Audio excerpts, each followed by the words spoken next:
So, in this pursuit of overcoming sin, और पाप पर विजय पाने के हमारे इस खोज में I had to seek in the Bible, because my answers are all in the Bible. मुझे बाइबल में कुछ चीज़ें ढूंढनी पड़ी क्योंकि मेरे सारे उत्तर मुझे बाइबल से ही मिलते हैं।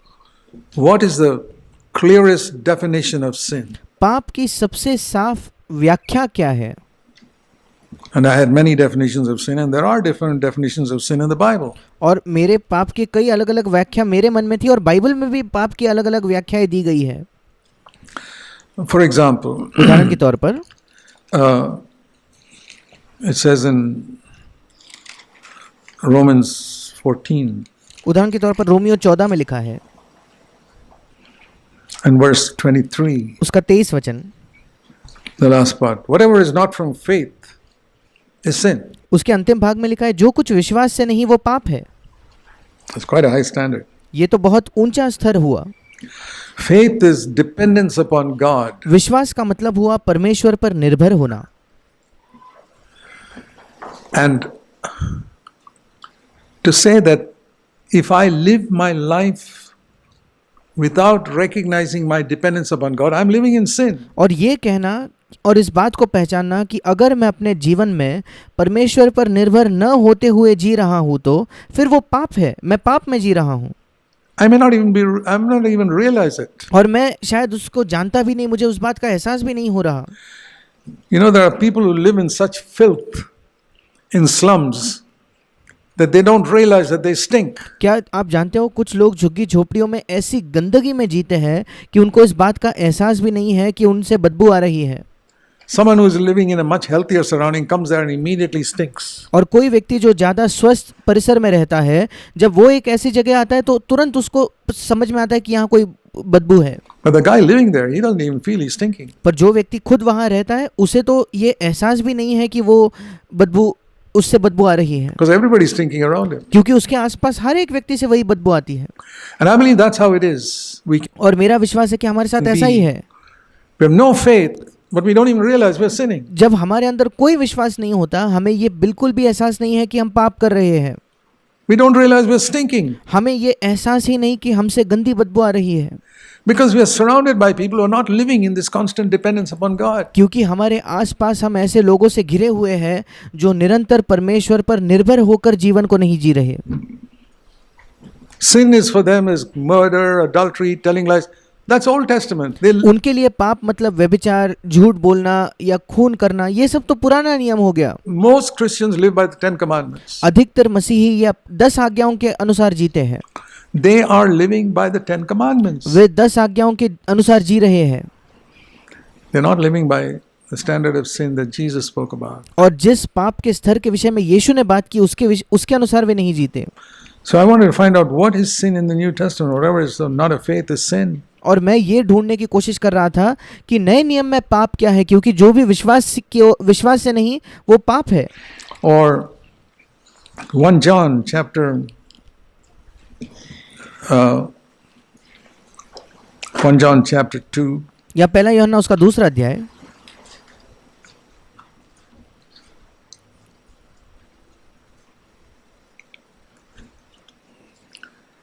in verse 4, 1 John 3 verse 4. और पहला यूहन्ना तीसरा अध्याय उसका चौथा वचन, Sin is going against the law, the last part of verse 4. उस चौथे वचन का अंतिम भाग कहता है पाप तो व्यवस्था का विरोध है।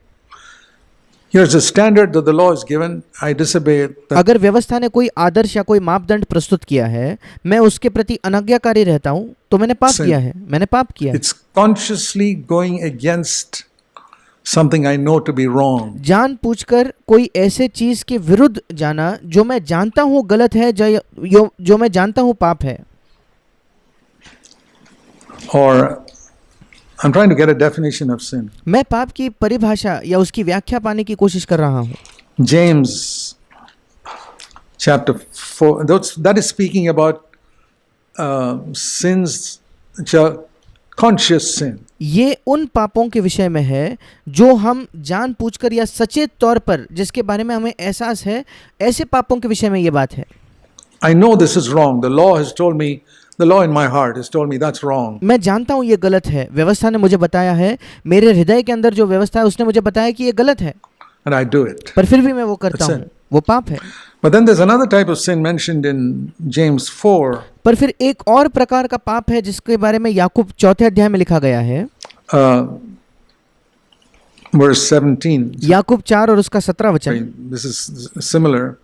ये उसी के उससे मेल खाने वाला One है। who knows the right thing to do, this is the same thing, sorry, but does not do it, that is sin. ये वही बात यहाँ लिखी है, जो कोई भलाई करना जानता है और नहीं करता उसके लिए वो पाप है। I know this is the right thing to do, मैं जानता हूँ ये करना, यहाँ ये चीज़ करना सही है, and I don't do it, पर मैं वो नहीं करता, it's sin. वो पाप है। I know this is the wrong way to speak to somebody, मैं जानता हूँ कि किसी से बात करने का ये गलत तरीका but है, I still speak that wrong way पर उसके बावजूद मैं उस गलत तरीके से ही बात करता to your हूँ। wife or husband or anybody. आपकी पत्नी से, पति से या कोई भी व्यक्ति हो, I still speak it. It is sin. मैं फिर भी वैसे ही बात करता हूँ, तो ये पाप है। He knows the right thing to do. It's not that you don't know it. वो जानता है कि सही चीज़ क्या है, ये नहीं कि वो नहीं जानता, वो जानता है। I know that's the right thing to do, मैं जानता हूँ कि ये बिल्कुल सही चीज़ है जो मुझे करनी चाहिए, and I still do it. That's sin. पर उसके बावजूद मैं वो करता हूँ, तो वो पाप है। But there's another definition of sin which is higher than all this. पर पाप की एक और परिभाषा या एक और व्याख्या है जो इन सारे चीज़ों से बढ़कर या उनसे भी ऊंची है। There's sin which is conscious, एक प्रकार का पाप है जो बिल्कुल सचेत अवस्था में हम करते हैं, जिसके बारे में हमें जानकारी है। and there is sin which is unconscious. दूसरा एक पाप है जिसके बारे में हम जानते भी नहीं, हमसे अनजान है, या हमारे अचेत अवस्था का वो पाप है। But the highest definition of sin that I found is Romans chapter 3 and verse 23. पर पाप की सबसे ऊंचे स्तर की जो परिभाषा मैंने पाई है वो है रोमियो की पत्री 3 अध्याय उसका 23 वचन। Now the reason why I went in this pursuit is I must know what to avoid if I am to stop sinning. क्यों मैं इन चीज़ों की खोज में लग गया, उसका कारण ये है, अगर मुझे पाप से बचना है तो मुझे जानना तो चाहिए कि पाप क्या है। If I'm serious about stopping to sin, I mean, for example, you go into a country and you don't want to ever violate a law. अगर गंभीरता से मैं पाप से बचना चाहता हूँ तो मुझे मालूम होना चाहिए पाप क्या है। उदाहरण के तौर पर, अगर आप किसी देश में जाते हो, दूसरे देश में जाते हो, और आप आप पूरे दिल से चाहते हो कि मैं किसी भी नियम को तोड़ूं ना, किसी भी नियम का उल्लंघन ना करूं इस देश के। You're driving, for example, in India we drive on the left side of the road. Here you come on the right side, drive on the right side of the road. उदाहरण के तौर पर भारत देश में हम गाड़ियों को बाई ओर से चलाते हैं, और अगर आप यहाँ आते हो तो इन देशों में गाड़ी को दाई ओर चलाया You जाता must है। know the laws, otherwise you'll be violating it without even knowing it. तब आपको मालूम तो होना चाहिए नियम क्या है, नहीं तो अनजान तौर पर आप उन नियमों का उल्लंघन कर बैठोगे। So you must know what is the law here, what is sin. तो इसलिए आपको ये जानने की आवश्यकता है कि नियम क्या है, इसलिए आपको जानना जरूरी है कि पाप क्या है। So here is Romans 3 and verse 23, which says, इसलिए यहाँ रोमियो 3:23 में लिखा है, all have sinned and fall short of the glory of God. इसलिए कि सब ने पाप किया है और परमेश्वर की महिमा से रहित या उससे कम वे गिरे हैं। That I have found is the finest definition of sin मैंने पाया है कि ये सबसे सर्वश्रेष्ठ परिभाषा है पाप in the New की Testament नए नियम में or in the whole Bible. या पूरे बाइबल में। It is coming short of the glory of God. परमेश्वर के महिमा से कम रहना, उससे रहित होना, That is sin. वो है पाप। Conscious, unconscious, all included in this statement. सचेत पाप हो, अचेत पाप हो, जानबूझकर या जिसके बारे में हम अनजान हैं, वो सारे पाप इस एक वाक्य में शामिल है। So then I wanted to discover, I'm talking about my own journey of discovery. फिर उसके बाद मैं इस बात को खोजना चाहता था, और ये मैं आपको अपना सफ़र बता रहा हूँ कि कैसे मैंने इन चीज़ों को खोजा। What is the glory of God? परमेश्वर की महिमा क्या है?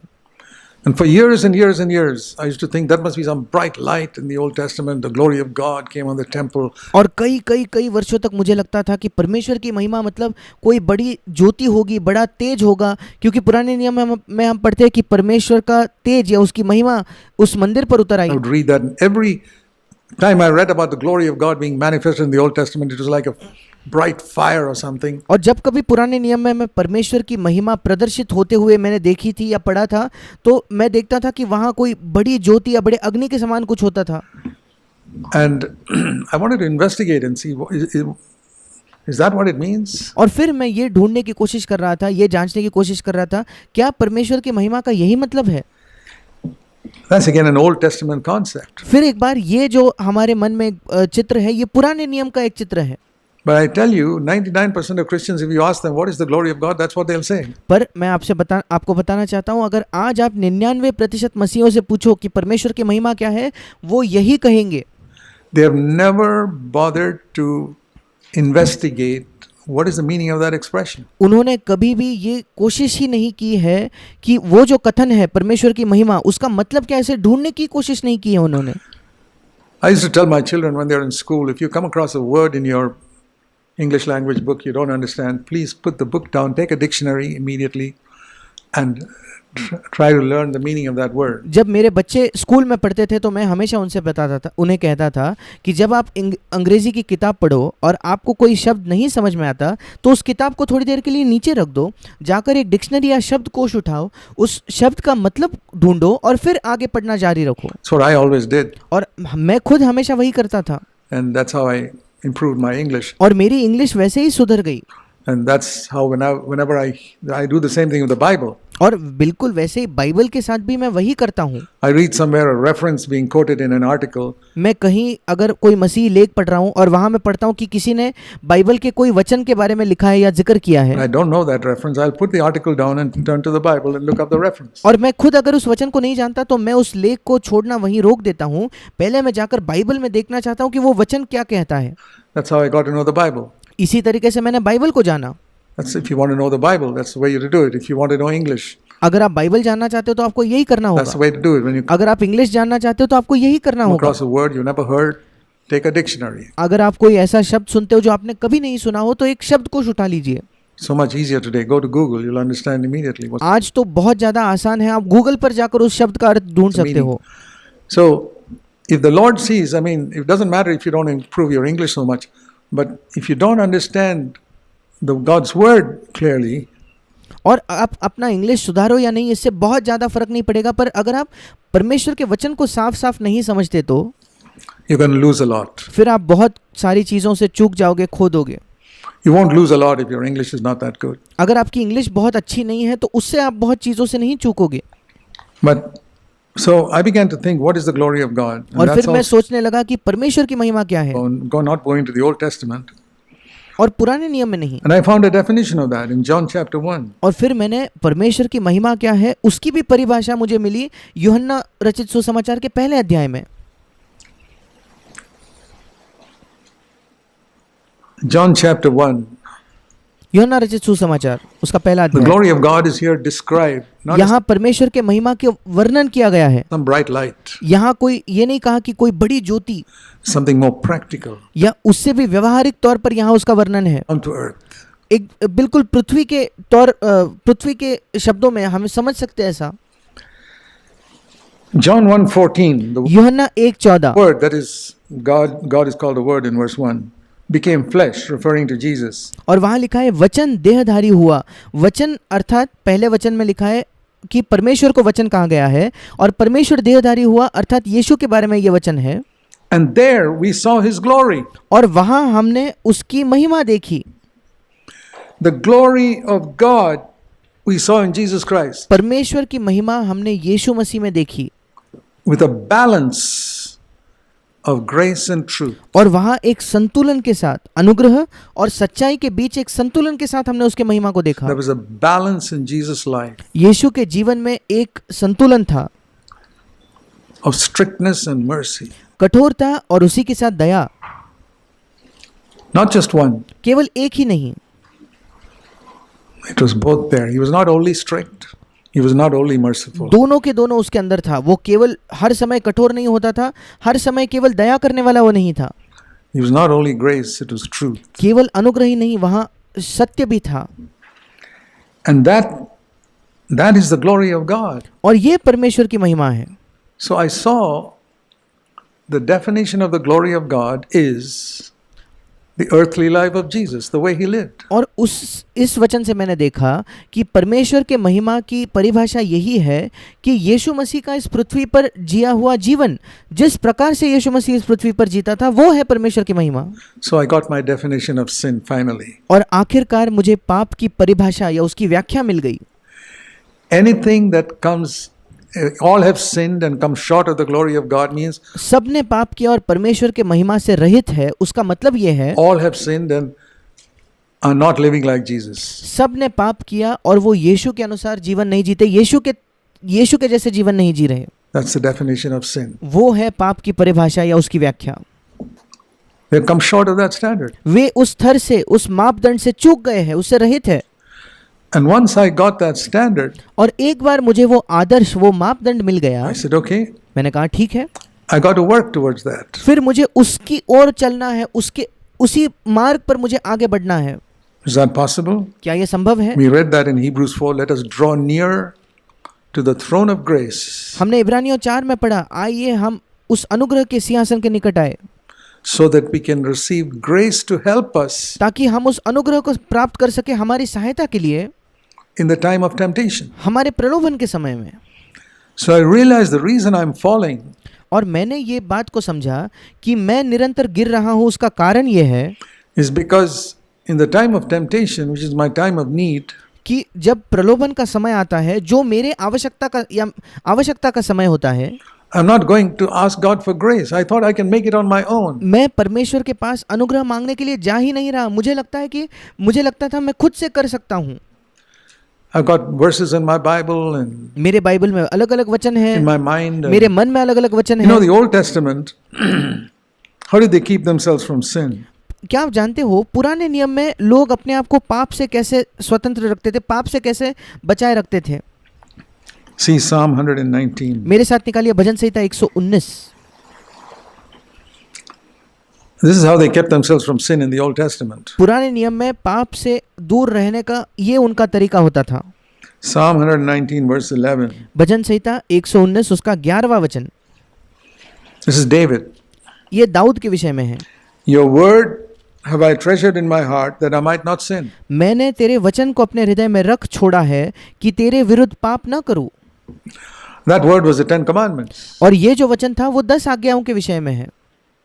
But even with that, David disobeyed the 10 commandments. पर इसके साथ भी दाऊद ने उन 10 आज्ञाओं का उल्लंघन किया। He committed adultery, उसने व्यभिचार किया, and then to cover up that adultery, he committed murder. फिर उसी व्यभिचार को छुपाने के लिए उसने हत्या की, खून किया। So it didn't really help him. और इसलिए उसके वचन, इन वचनों की तरह उसकी सहायता नहीं हुई। The guy who wrote this, जिस व्यक्ति ने ये वचन लिखा है, he wrote this. He didn't realize how he slipped up later on. Well, I'm not going to judge David. He didn't have the Holy Spirit. उसने ये वचन तो लिखा पर खुद उसे एहसास नहीं हुआ कैसे वो फिसल गया। अब मैं दाऊद का न्याय नहीं करने वाला क्योंकि उसके अंदर पवित्र आत्मा नहीं था। He didn't have Jesus as an example. उसके सामने यीशु मसीह उदाहरण के तौर पर नहीं था। So we cannot compare ourselves with him. और इसलिए हम अपने आप की तुलना उससे नहीं कर सकते। But that was all there was. They tried to remember what did God's word say. पर उन दिनों में इतना ही था, वो बस यही याद रखने की कोशिश करते थे कि परमेश्वर का वचन क्या कह रहा है। And it was all external in the Old Testament. और सारी चीजें बाहरी थी पुराने नियम में। For example, उदाहरण के तौर पर there was no word in the Old Testament that you shouldn't get angry. पुराने नियम में ऐसा कोई वचन ही नहीं था जो कहता था कि क्रोध मत करो या गुस्सा मत करो। Thou shalt not get angry was not a 11th commandment. 11वीं आज्ञा ये नहीं कहती थी कि तुम गुस्सा न करना या क्रोध मत करना। Thou shalt not lust with thy eyes was not a 12th commandment. Those things were just not there. तुम अपनी आंखों से लालसा मत करना, अपने आंखों से यौन लालसा मत रखना, ये 12वीं आज्ञा नहीं थी। ये सारी चीजें पुराने नियम में थी ही नहीं। Because people couldn't make it otherwise. क्योंकि पुराने नियम में लोग ये मान ही नहीं सकते थे इन आज्ञाओं They को, would never be able to do it. वे कभी भी इसे नहीं कर पाते थे। So David says, according to the standard of your word, I don't sin against God. पर दाऊद कहता है, प्रभु उस समय के तेरे वचन के स्तर के अनुसार मैं परमेश्वर के विरुद्ध पाप नहीं करता। I treasure God's word मैं परमेश्वर के वचन को बिल्कुल अपने हृदय में छिपा लेता हूँ and I don't sin. और उस वजह से मैं पाप नहीं करता। So it was that external word, the 10 commandments, और इसलिए उन दिनों में वो बाहरी वचन जो था, 10 आज्ञाएं जो थी, which was the standard. वही परमेश्वर का स्तर या मापदंड था। And I want you to be honest and ask yourself, और मैं चाहता हूँ कि आप ईमानदार रहकर अपने आप से प्रश्न करें, is that your standard? क्या ये आपका मापदंड है, आपका स्तर है क्या? How do you say you want to stay away from sin? You hear in this church constantly about not sinning and staying away from sin. आप खुद कैसे पाप से बचते हो? आप इस कलीसिया में बार बार सुनते हो पाप नहीं करना, पाप से दूर रहना, पाप नहीं करना। But what is your standard of sin? पर फिर आपके हृदय में पाप का स्तर क्या है, पाप का मापदंड क्या है? Once you realize it is the life of Jesus, एक बार आप जब इस बात को समझते हो कि पाप का स्तर हमें उसकी तुलना यीशु के जीवन से करनी है, it will completely change your attitude and you'll feel so helpless. फिर आपका रवैया पूरे तौर पर बदल जाएगा और आप बिल्कुल असहाय महसूस करोगे। Say, Lord, I cannot live this life. फिर आप कहोगे, प्रभु मैं ये जीवन जी ही नहीं सकता। That'll be the day of your salvation. वो आपके उद्धार का दिन होगा। When you realize you cannot live this life. जब आप इस बात का एहसास आपको होगा कि आप इस जीवन को जी ही नहीं सकते। That was the day of my salvation. उसी दिन मेरा उद्धार का दिन था जब मुझे ये एहसास हुआ। When I realized I cannot live it. जब मुझे एहसास हुआ कि मैं ये मसीह जीवन नहीं जी सकता। No matter how many good resolutions I make. चाहे कितने भी अच्छे या दृढ़ निश्चय मैं क्यों ना कर लूं। No matter how many times I pray in some stirring meeting, in a particular Sunday meeting, I got challenged and. चाहे कितने भी बार पूरे हृदय से किसी संडे के सभा में मुझे बहुत ज़्यादा चुनौती का वचन मिला और मैं पूरे अपने भावनाओं से प्रार्थना क्यों ना कर लूं। Or some message I heard. या कोई संदेश मैं सुनता हूं जिससे मुझे चुनौती मिली। I cannot make it. मैं अपने आप से कर ही नहीं सकता। I cannot even make it by constantly listening to one new message every day. हर दिन एक नया संदेश सुनने के द्वारा भी मैं ये जीवन नहीं जी सकता। I've had so many people write to me, Brother Zach, your messages challenge me, and I listen to them. Some say I listen to it every day, but I say. और कई लोग मुझे पत्र लिखकर कहते हैं कि भाई जैक आपके संदेशों से मैंने इतनी चुनौती पाई है। कुछ लोग कहते हैं कि मैं हर दिन आपके संदेश को सुनता हूँ। Don't help you. पर मैं कहता हूँ कि उससे आपकी सहायता नहीं The होगी। challenge is not enough. केवल चुनौती पाना पर्याप्त नहीं है। You have to allow the Holy Spirit to fill your life and show you Jesus. आपको पवित्र आत्मा को अनुमति देनी है कि वो आपके जीवन को भर दे और आपको यीशु मसीह दिखाए। The reality of Jesus example. यीशु मसीह के उदाहरण की वास्तविकता को वो आपको दिखाए।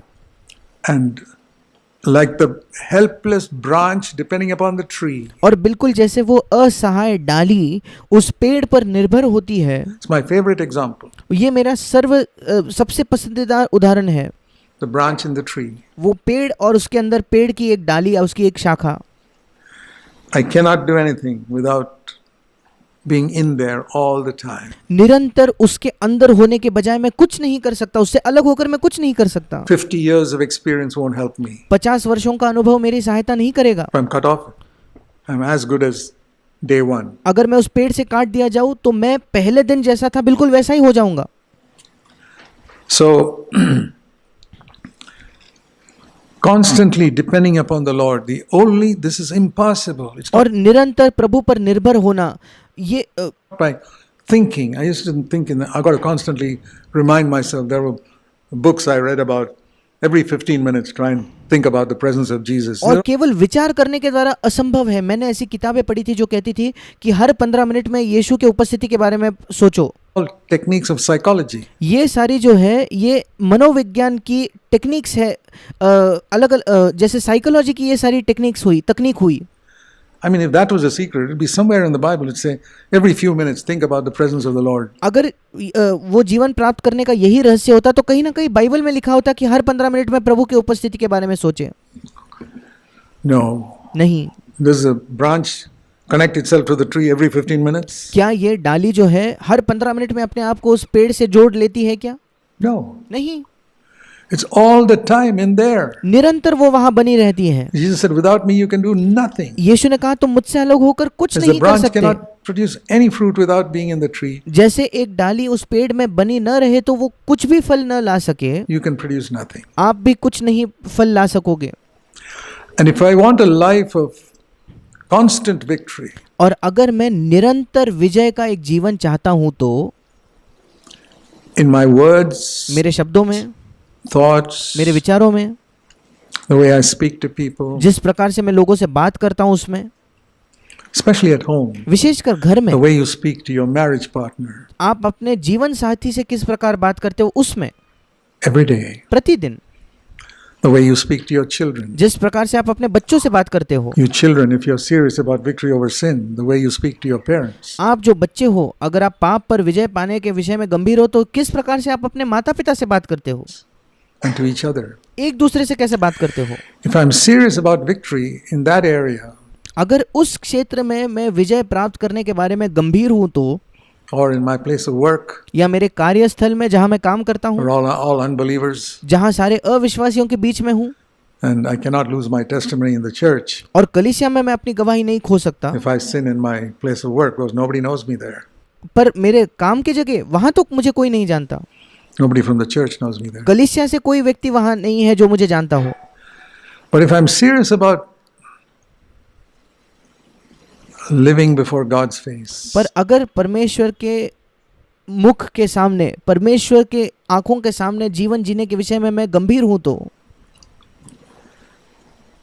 I'll say, Lord, this is impossible. मैं कहूंगा प्रभु ये असंभव है. That's what will drive us to seek for the power of the Holy Spirit. और So many यही एक चीज है जो हमें विवश कर देगी कि हम पवित्र आत्मा के बपतिस्मा को खोजें. people have asked about how can I be filled with the Holy Spirit. कई लोगों ने मुझसे प्रश्न किया कि कैसे मैं पवित्र आत्मा से भर सकता हूँ. Jesus said only one thing. यीशु ने कहा केवल एक ही चीज की आवश्यकता है.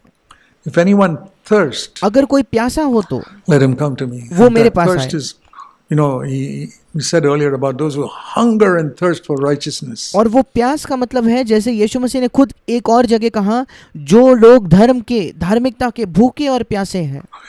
Not just to have a weak desire. Yeah, ये नहीं कि हमारे अंदर एक छोटी सी निर्बल सी लालसा है, छोटी सी इच्छा है. I think it'll be very good if we can overcome anger in our home. Our home will be more peaceful. You know? हाँ, मुझे लगता है कि ये बहुत अच्छा होगा अगर मेरे घर में गुस्सा चले जाए तो मेरा घर, हमारे घर में ज़्यादा शांति होगी. It's not that type of desire. इस प्रकार की इच्छा नहीं.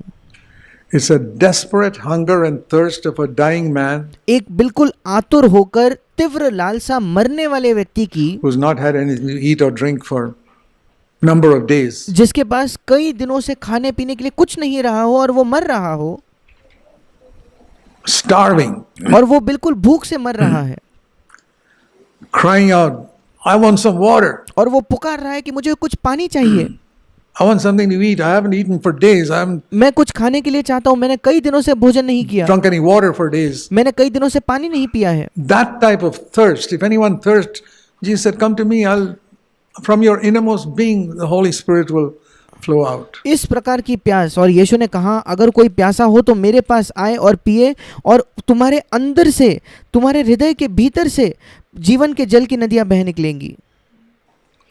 I'm absolutely convinced that that is the secret of having the power of the Holy Spirit to मैं बिल्कुल live निश्चित हूँ कि यही पवित्र आत्मा के सामर्थ्य का रहस्य है, an overcoming life. जिसके द्वारा हम एक जयवंत जीवन जी सकते हैं. And I pray that every one of you will come into that life. और मैं प्रार्थना करता हूँ कि आप में से प्रत्येक व्यक्ति उस जीवन में प्रवेश करे. It changed my life completely. उसने मेरे जीवन को पूर्ण तौर पर बदल दिया. It changed my ministry. उसने मेरे सेवकाई को बदल दिया. It changed everything about me. उसने मेरे विषय में सारी चीजें बदल दी. What my previous Christian life was. मेरा जो अतीत का मसीह जीवन था उससे सारी चीजों को बदल दिया. And it doesn't mean I become like Jesus. No, in fact, उसका ये मतलब नहीं है कि मैं यीशु जैसा बन गया हूँ. I became more aware that I was not like Jesus. पर सच्चाई बताऊँ तो मैं ज्यादा एहसास रखने लगा कि मैं यीशु जैसा नहीं हूँ. After I came into this, the Holy Spirit, when जब मैं इस सत्य में आया, He fills you, He'll make you more aware how unlike Christ you are, because you जब पवित्र आत्मा आपको भर देगा तो वो आपको ज्यादा एहसास दिलाएगा कि कैसे आप मसीह जैसे नहीं हो, see a whole lot of new areas that you never saw before. क्योंकि आप अपने जीवन के ऐसे कई नए क्षेत्रों को देखोगे जो आप पहले नहीं जानते थे. You enter into a new world. आप मानो एक नए दुनिया में कदम रखते हो. You know, I compare it to Before that, I was like a baby in the womb. मैं तुलना करता हूँ कि उसके पहले मैं माँ के गर्भ में होने वाले उस बालक के समान था। Limited to the mother's womb, and वो बिल्कुल माँ के गर्भ तक ही सीमित होता है। its eyes are open, and उसकी आंखें खुली है I think it can hear sounds and all, but it's a और very मुझे लगता है वो आवाज भी सुन सकता है गर्भ के अंदर का बच्चा। limited. And then one day it is born and it comes out to another world and says, पर उसकी पूरी दुनिया सीमित होती है और एक दिन उसका जन्म होता है और वो इस संसार में आता है "Wow, I didn't know there was a world like this." और वो कहता है ये कितना अद्भुत है, मैं नहीं जानता था कि ऐसी भी दुनिया है। It's something like that when the Holy Spirit fills us. It's our ये बिल्कुल ऐसा है जब पवित्र आत्मा हमें हमारी आंखें खुलता है, understanding जब पवित्र आत्मा हमें भरता है। of sin is just like a baby inside the womb. पाप के विषय में जो हमारी सोच है वो उस गर्भ के अंदर के बालक के समान है। It's all you can see, that little area. This is sin, this is sin, these आप केवल उतना ही देख सकते हो कि हाँ इतना ही पाप है, ये पाप है, ये पाप है। sins which some decent person in the world also recognizes as sin. ऐसे पाप जो इस संसार के कुछ जो भले लोग होते हैं वो भी उसे पाप मानते हैं।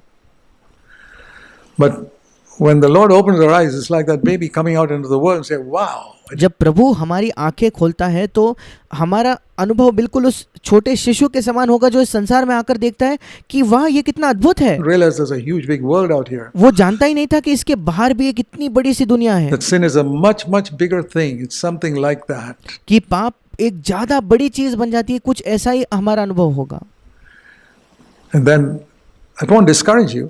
और उससे आप निराश नहीं होंगे। It will make you more cast upon God. उसके वजह से आप ज्यादा प्रभु पर निर्भर रहोगे। To be constantly cast upon God by निरंतर प्रभु पर निर्भर हो जाना। the Holy Spirit. He पवित्र makes us पवित्र आत्मा के द्वारा cast upon Him all the time. पवित्र आत्मा निरंतर हमें प्रभु पर निर्भर बनाएगा। That is the life of faith. ये है विश्वास का जीवन। That is the faith the Bible speaks about. ये विश्वास है जिसके बारे में बाइबल बताती है। The righteous shall live by faith. धर्मी जन विश्वास के द्वारा जिएगा। Not only saved by faith. केवल विश्वास के द्वारा उद्धार होगा ऐसा नहीं। The righteous shall live by faith. धर्मी जन विश्वास के द्वारा जिएगा, जीवित रहेगा। I want to encourage you, my brothers and sisters, to मेरे भाई और बहनों, मैं आपको प्रोत्साहित करना चाहता हूँ, pursue after this. आप इसकी खोज करें, इसको ढूंढे। I don't believe you can ever get into this life by somebody laying hands on your head. मैं ये विश्वास नहीं करता कि आप इस जीवन में तब प्रवेश करोगे जब कोई व्यक्ति आपके सिर पर हाथ रखेगा। You can laying hands on your head is okay for a ministry. किसी सेवकाई के लिए सिर पर हाथ रखा जाना वो ठीक To है be gifted with some gift. कि Paul आप कोई वरदान प्राप्त करते हो। laid hands on Timothy. I didn't give Timothy victory over sin. पौलुस ने जब तिमुथियुस पर हाथ रखा तो उससे तिमुथियुस को पाप पर विजय नहीं प्राप्त हुआ, It enabled Timothy to have a ministry. उसके द्वारा तिमुथियुस को एक सेवकाई प्राप्त हुई। Yeah, हाँ। that can be there ये हो सकता है for a particular task एक विशेष काम के लिए। in God's church. परमेश्वर की कलीसिया There is a में place for the laying on of hands. एक जगह है सिर पर हाथ रखने की, परमेश्वर की सेवकाई प्राप्त करने के लिए। But that'll never lead anybody to victory over sin. पर उसके द्वारा कोई भी व्यक्ति पाप पर विजय में उसका वो नहीं आएगा। And that is the number one thing in the New Testament. और नए नियम की ये पहली बात To है, overcome sin. Without that, the new covenant is worthless. पाप पर विजय पाना। इसके बिना ये जो नई वाचा है ये अर्थहीन है बिल्कुल। Let me show you one verse. मैं आपको एक वचन दिखाना चाहता हूँ, Two verses, first of all. दो वचन। सबसे पहले Romans chapter 6, my Romeo- favorite verse, Romeo की पत्री 6 अध्याय, ये मेरा सबसे पसंदीदार वचन है। verse 14. Romeo 6:14, Sin shall not, this is an absolute statement, shall not. वहाँ लिखा है तब तुम पर पाप की प्रभुता न होगी। ये बिल्कुल पूरा पूरा एक कथन है, तुम पर पाप की प्रभुता न होगी। Not should not. ये नहीं कह रहा है कि तुम पर पाप की प्रभुता नहीं होनी चाहिए। Now, many people preach saying sin should not rule over you. कई लोग ये प्रचार करते हैं और कहते हैं कि तुम पर पाप की प्रभुता नहीं होनी चाहिए। Good. अच्छी बात है, That will reduce people sinning to some extent. कुछ मात्रा में लोगों का पाप करना कम हो जाएगा उस प्रचार के द्वारा। Sin should not be your master. तुम पर पाप तुम पर प्रभुता नहीं उसने करनी चाहिए। But that's not what this verse says. पर ये वचन ये ऐसा नहीं कह रहा। This is not a command. ये एक आज्ञा नहीं है।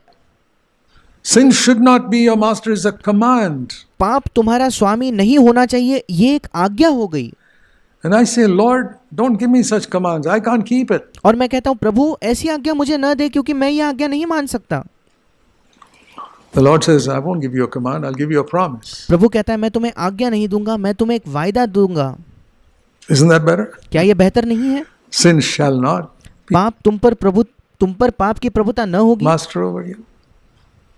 Ah, Lord, that's much better. प्रभु ये ज्यादा बेहतर है। I thank God that He didn't tell me sin should not be master over you. He says, sin मैं प्रभु का धन्यवाद देता हूँ कि उसने मुझसे ये नहीं कहा कि तुम पर पाप की प्रभुता नहीं होनी चाहिए, shall not be master over you. बल्कि प्रभु कहता है तब तुम पर पाप की प्रभुता नहीं होगी। Then I say, how, Lord? और मैं कहता हूँ कैसे प्रभु? I'll give you grace. मैं तुम्हें अनुग्रह दूंगा। I'll bring you under grace. That's what that verse says. वो उस वचन में वही लिखा है, मैं तुम्हें अनुग्रह के अधीन लाऊंगा। You've been living under the law. I say, I'm not under the 10 commandments. No, but you made some rules for yourself. और वो वचन कहता है तुम व्यवस्था के अधीन जी रहे हो, और तुम कहोगे कि नहीं मैं 10 आज्ञाओं के अनुसार नहीं जी रहा, पर तुमने अपने आप के लिए कुछ नियम बना लिए हैं। In NCCF, there are certain standards आप सोचते हो कि NCCF कलीसिया में कुछ मापदंड है, कुछ आदर्श है of life. जीवन Not के। the 10 commandments. It's a little better than 10 commandments. वो 10 आज्ञाएं नहीं है, पर 10 आज्ञाओं से थोड़ा बेहतर है। We don't do this, we don't do that, we don't do the other thing, हम ये नहीं करते, हम वो नहीं करते, हम वो दूसरी चीज भी नहीं करते, etc., etc. You're following all those laws. ऐसे अलग अलग चीजें हैं। आप उन सारे नियमों का पालन कर रहे हो, You're under law. आप व्यवस्था के अधीन हो, And you keep all those laws and you have a very good testimony as a good brother, good sister in NCCF. और उन सारे व्यवस्थाओं को मानने के द्वारा, उन सारे नियमों को मानने के द्वारा NCCF कलीसिया में आपको एक अच्छी गवाही मिल रही है। Not necessarily before God. परमेश्वर के सामने अच्छी गवाही नहीं मिल रही आपको। Are you happy with the good testimony in this church that people think you're a wonderful brother? क्या आप खुश हो कि इस कलीसिया में आपकी अच्छी गवाही है, लोग सोचे कि आप एक अच्छे भाई हो? Maybe you share wonderfully and you got शायद आप बहुत अच्छे तौर पर बांटते हो वचन को, some clever thoughts that impress people. और बुद्धिमानी के विचार आप बांटते हो जिनसे लोग प्रभावित हो जाते हैं। They say, wow, और वो कहते हैं क्या ये अद्भुत है, what a blessed message that was that कितना धन्य संदेश था, कितना आशीषित वो संदेश था brother gave. Or वो भाई ने दिया था। my brothers, sisters, die to all that. मेरे प्रिय भाई, मेरे बहन, उसके प्रति मर जाइए। There's only one solution. एक ही उसका हल है, Die. मर जाइए। Die to the reputation you have before others in this church. दूसरे लोगों के सामने जो आपकी कीर्ति है, जो आपकी लोकप्रियता है, उसके प्रति आप मर जाइए। Be like a dead man. एक मरे हुए व्यक्ति के समान बने। That's the only way I can picture. I found it helped me to picture what is it. What if I were dead here? ये एक चित्र है जिसने मेरी बहुत ज़्यादा सहायता की है। क्या होता अगर मैं यहाँ मरा हुआ होता तो? Would I be bothered about what anybody in the world thought about me? अगर मैं मरा हुआ होता तो क्या मुझे कोई फर्क पड़ता है इस संसार में लोग मेरे विषय में क्या सोच रहे हैं? I say, Lord, make me like that. I मैं कहता हूँ प्रभु मुझे ऐसा बना। want to live before your face. मैं केवल तेरे लिए, तेरे मुख के सामने जीना चाहता हूँ। Dead to the world, but alive unto God. इस संसार के प्रति तो मरा हुआ, पर परमेश्वर के प्रति जीवित। What does he think about me? वो मेरे विषय में क्या I सोचता है? remember as a young man. मुझे याद है जब मैं एक जवान व्यक्ति था। Anyway, this verse is, sin shall not be master over you और ये वचन कहता है कि तब तुम पर पाप की प्रभुता न होगी, because you are under grace. क्योंकि तुम अनुग्रह के अधीन हो। That's the only way. That means I'm receiving grace. This branch in the tree is getting grace. And ये इकलौता तरीका है कि मुझे अनुग्रह प्राप्त हो रहा है, मानो इस पेड़ में बनी हुई ये डाली अनुग्रह प्राप्त कर रही है। grace and grace. Sin cannot rule over me. अनुग्रह अनुग्रह अनुग्रह वो प्राप्त करते रहती है, और फिर पाप की मुझ पर प्रभुता नहीं होती, So I can't take any credit for it. और फिर मैं खुद से उसके लिए कोई श्रेय नहीं ले सकता। The branch cannot boast, I brought forth 20 apples. वो डाली ये घमंड नहीं कर सकती कि मैंने इस वर्ष 20 सेब बनाए, That branch brought only 10. पर वो दूसरे डाली जो है उसने केवल 10 सेब बनाए। Those are all artificial apples, अगर ऐसा है तो ये सारे झूठे सेब हैं, नकली सेब है, not real ones. सच्चे सेब नहीं। Real ones, no branch ever boasts. It's just The tree sends a sap, and however much fruit he brings, it's up to him. असली सेब जो है वो कभी घमंड नहीं करता, वो असली जो डाली होगी वो कहेंगे कि वो जो पेड़ है वो मेरे अंदर उस पोषक तत्व को भेजता है और मेरे अंदर कितने फल आएंगे वो पेड़ तय करेगा. There's no glory. You cannot glory if the work was done by somebody else. उसके अंदर कोई महिमा नहीं है. आप महिमा नहीं कर सकते अगर काम कोई और व्यक्ति कर रहा है तो. If you go around distributing a cake here that somebody else made, you can't take any credit for it. अगर आप यहाँ कोई केक बांटते हो जो केक किसी और व्यक्ति ने बनाया है तो आप कैसे उसके लिए कोई श्रेय ले सकते हो. Somebody else made it. If it's very tasty, yeah, that guy made it, not me. किसी और व्यक्ति ने बनाया है. अगर कोई आपको कहता है कि ये केक तो बहुत स्वादिष्ट था, हाँ वो दूसरे व्यक्ति ने बनाया, मैंने नहीं. It's like that. बिल्कुल ऐसा ही है. You cannot think highly of any overcoming sin in your life अगर आप किसी पाप पर विजय पाओगे तो आप अपने बारे में बहुत ज़्यादा नहीं सोच पाओगे. once you come under grace, एक बार आप अनुग्रह के अधीन हो जाते हो तो, because you know that it wasn't you. क्योंकि आप जानते हो कि फिर वो आपकी ओर नहीं था, आपके द्वारा नहीं था. There is an overcoming sin by gritting your teeth and पाप पर विजय पाना, एक किस्म का पाप पर विजय पाना हमारी कड़ी मेहनत के द्वारा, दांत पिसने के द्वारा होता है. determining, हम खुद कोशिश करते हैं controlling yourself. और फिर हम अपने आप पर नियंत्रण करने लगते हैं. That's Hinduism. वो तो हिंदुइज्म हुआ, That is psychology. वो मनोवैज्ञान हो It's गया, yoga. योगा हुआ. I'll tell you, there was a brother who came to our church in India मैं आपको बताना चाहता हूँ, भारत में जो हमारी कलीसिया है वहाँ एक भाई आए थे who practiced yoga as a Hindu before he was converted. जब मसीह में आने से पहले वो हिंदू थे और जब वे योगा करते थे उस समय. And you know, he said, I overcame anger before I came to the CFC. क्या आप जानते हो उन्होंने क्या कहा कि मैंने गुस्से पर काबू पा लिया CFC में आने से पहले, As a Hindu. एक हिंदू होने के नाते. He says, they taught us in yoga how to control your tongue and और उन्होंने कहा कि योगा में हमें ये सिखाया जाता था कैसे आप अपनी जबान पर काबू रखते हो. he didn't control the anger in his heart. उसके हृदय में जो गुस्सा था उस पर उसने काबू नहीं पाया. No. नहीं, That he learned only after coming to CFC. वो उसने CFC में आने के बाद सीखा. But he didn't yell at his wife. पर वो अपने पत्नी पर नहीं चिल्लाया. But isn't that a very good thing if a man never yells at his wife? पर क्या ये अच्छी चीज नहीं होगी कि अगर एक व्यक्ति कभी भी अपने पत्नी पर चिल्लाता नहीं है तो? Yes, excellent. हाँ, बहुत अद्भुत बात है. But it could be Hinduism. पर शायद वो केवल हिंदुइज्म हुआ, He had it. उसके अंदर वो था. And he was honest enough to say, I got it और वो बड़े ईमानदारी से ये कहता है कि हाँ मैंने वो बाहरी गुस्से पर काबू प्राप्त किया था before I came here. यहाँ आने से But when पहले. I came here, I discovered that anger is not something from the mouth. You know that पर यहाँ आने के बाद मैंने पाया कि गुस्सा केवल हमारे मुंह से जो आता है वो नहीं है. verse in Ecclesiastes 7 which says, anger dwells in the heart of a fool. क्या आप उस वचन को जानते हो? सबोपदेशक की पुस्तक में जो 7वें अध्याय में वो वचन पाया जाता है कि एक गुस्सा जो है एक मूर्ख व्यक्ति के हृदय में या मन में है. So I'm saying how, just saying that we should not deceive ourselves. और मैं ये सब इसलिए कह रहा हूँ कि हम अपने आप को धोखा न दें. Sin shall not rule over you पाप की तुम पर तब प्रभुता न होगी because you're under grace. क्योंकि तुम अनुग्रह के अधीन हो. The other verse I want to point out to you is और जो दूसरा वचन मैं आपको बताना चाहता हूँ वो ये है 1 Peter chapter 4. पहला पत्रस 4था अध्याय. Again, here it is another verse which talks about finishing with sin. फिर एक बार ये दूसरा वचन है जो पाप को खत्म करने के बारे में या पाप पर विजय पाने के बारे में कहता है. Just like Romans 6:14. जैसे रोमियो 6:14 में लिखा है, Christ suffered in the flesh.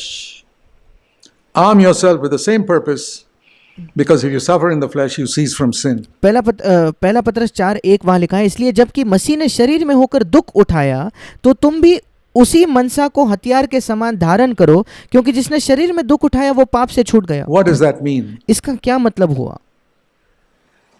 It doesn't mean getting a sickness. इसका ये मतलब नहीं कि बीमार होना, It doesn't mean getting persecuted, या सताव का सामना करना, उसका ये भी मतलब नहीं है. because it's not talking about this physical flesh. क्योंकि वो हमारे शारीरिक ये जो सामने दिखने वाला मांस है, शरीर है, उसकी बात नहीं कर रहा.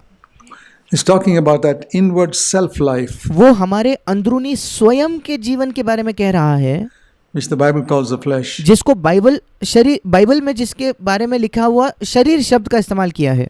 A suffering there, वहां दुख उठाना, which I choose to accept. जिस पीड़ा को, जिस दुख को मैं खुद स्वीकार करता हूं, Will make me stop sinning. उसके द्वारा मैं पाप करने से रोक सकता हूं, छूट सकता हूं। Oh, this is the second verse that tells me how I can finish with sin. ये दूसरा वचन है जो मुझे बताता है कैसे मैं पाप से छुटकारा प्राप्त करूं। I already saw Romans 6:14. मैंने पहले से रोमियो 6:14 देख लिया, That's God giving me grace. But here's वहां परमेश्वर मुझे अनुग्रह देता है, something I have to do. पर यहाँ ऐसा कुछ है जो मुझे खुद करना है। I have to be arm myself. मुझे इस हथियार को धारण करना है। This is an armor against sin. ये पाप के खिलाफ एक हथियार है। I have to determine in my heart that I have chosen the way of suffering in the flesh. मुझे अपने मन में ये निश्चय करना है कि मैंने शरीर में दुख उठाने का निश्चय किया है, निर्णय लिया है, Because it will help me to stop sinning completely. क्योंकि वो मेरी सहायता करेगा पूर्ण तौर पर पाप करने से मैं रोक दूं। And that's what made me pursue finding out what does it mean to suffer in the flesh. और इसी की वजह से फिर मैं ये ढूंढने लगा कि शरीर में दुख उठाना इसका क्या मतलब है। Suffering leads to death. दुख उठाने के द्वारा मृत्यु होती है, So या पीड़ा के द्वारा मृत्यु होती it है। really means dying to that which arises in my flesh. और इसलिए इस वचन का असली अर्थ यह है कि मेरे शरीर में जो चीजें उठती है उसके प्रति मर जाना। Within my will wants to respond in a certain way. जब मेरे इच्छा के अंदर एक ऐसी भावना आती है कि मैं एक इस प्रकार से प्रतिक्रिया दूं। When I'm tempted, whether it is to be tempted with a dirty sexual picture, जब मैं प्रलोभित होता हूँ, चाहे वो प्रलोभन किसी गंदे यौन संबंध के विषय में कोई गंदा चित्र होगा, or in anger against someone who has provoked you in या प्रलोभन ये होगा कि गुस्से में मैं जवाब दूं जब कोई आपको उकसाता your है, home perhaps, आपके or घर में in शायद, an office. या or- आपके दफ्तर में। There are different things that provoke this flesh, and ये अलग अलग चीजें हैं जो हमारे शरीर को उकसाते हैं। if I'm willing to suffer there और वहां अगर मैं पीड़ा सहने को, दुख उठाने को तैयार हूं तो, and die, और मरने के लिए तैयार हूं तो, it's not just this. I need grace, केवल ये नहीं, मुझे अनुग्रह की भी आवश्यकता है, but it's a cooperation. पर ये दोनों का सहयोग है। Jesus said, "Take my yoke upon you." यीशु ने कहा मेरा जुआ अपने ऊपर उठा लो। One end of the yoke is on your neck, one end वो जुए का एक हिस्सा आपके गर्दन पर है of the yoke is my neck, और वो जुए का दूसरा हिस्सा मेरी गर्दन पर and है, I walk with Jesus, और मैं यीशु के साथ चलता हूँ and I can be an overcomer. और फिर मैं जयवंत हो सकता हूँ। If that is not clear to you, अगर ये चीजें आपके लिए साफ नहीं है तो I believe God meant it like that, फिर मेरा विश्वास है कि प्रभु चाहता था ऐसा हो, so that you will not get the answer from Zach Punan. ताकि आपको पाप पर विजय का उत्तर जो है वो जैक पुनन के द्वारा न मिले। You will go to the Holy Spirit now and say, "Lord, I'm thoroughly confused by what Brother Zach said today. अब आप पवित्र आत्मा के पास जाओगे और कहोगे कि प्रभु मैं बिल्कुल गड़बड़ी में पड़ गया हूँ कि आज जो भाई जैक ने कहा वो मुझे नहीं साफ है, नहीं समझ में आया। Good. अच्छी बात है। Now go to the Lord and अभी ask Prabhu- Him to explain it to you. He'll explain it to you 10 times better than I can. अभी आप प्रभु के पास जाकर कहिए कि प्रभु तू ये इन बातों को मुझे समझा, और प्रभु आपको 10 गुना बेहतर तौर पर इन बातों को समझाएगा। God bless you. प्रभु आपको आशीष दे।